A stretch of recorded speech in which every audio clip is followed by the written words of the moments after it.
The airbrush, one of the most hated digital tools ever. Is it really that bad? Should you ban it? Should you remove it from your software? Should you scratch the screen where the icon shows? Please don't. Honestly, all this hatred towards the airbrush isn't completely misguided. It's a tricky tool, and it's frequently used by beginners when they want to make the most amazing, realistic art. Almost all of us do it when we're just starting with digital art. When we evolve and we look back at it and we cringe, we want to say, no, don't ever use the airbrush. In fact, one of the greatest mistakes in digital art is using the airbrush without much technique, which ends up creating this formless, weird ditto, and that's rarely our intention. All in all, the airbrush is really hard to control, can make your painting look really plastic and artificial, and it's pretty dispensable. So there isn't really much harm in not using it. But like any other tool, you might be missing on a lot if you just remove it completely from your process. The airbrush is useful for some specific techniques, and just like you wouldn't use an axe to hit a nail, I hope, the airbrush is not good for everything. It's good for certain things and amazing for others. Because of all the ways that the airbrush can harm your painting, I usually suggest for beginners that they avoid the airbrush like the plague. But that's just in the beginning.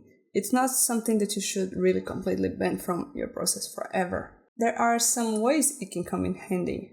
The first good use of the airbrush is for glow. It's really basic. You can also use it for any sort of gradient on your painting. That is especially good in cel shading painting, which is kind of ironic because cel shading is hard-edged shading, but it goes really well with airbrush sometimes, especially for special effects. This is a pretty easy use, and you don't need to be too advanced to make it look good. I actually use it a lot in my process, and you can see it in detail inside my Patreon, where you get tutorials and video recordings and step-by-step processes and much more. Link is in the description. Another use is to make a selection and paint with the airbrush inside of it. That will make one side be hard-edged and the other really soft and gradient-like. This is really good for realism. It's a little hard to control, but it's much easier than a wild airbrush out in the open.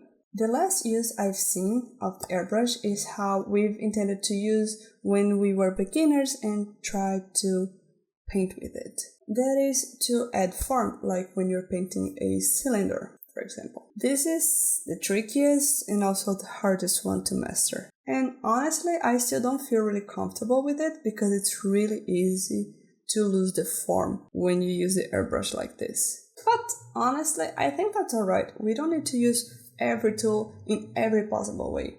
We see what are the possible ways to use it and we apply it in our process as we see fit. However, if you do want to use the airbrush like this, then gather a bunch of painting references and analyze it and break it down so you can apply it correctly like the masters do. It'll be much easier than just trying to experiment on your own. There might be more ways to use the airbrush out there, but these three will already give you a good base to start experimenting.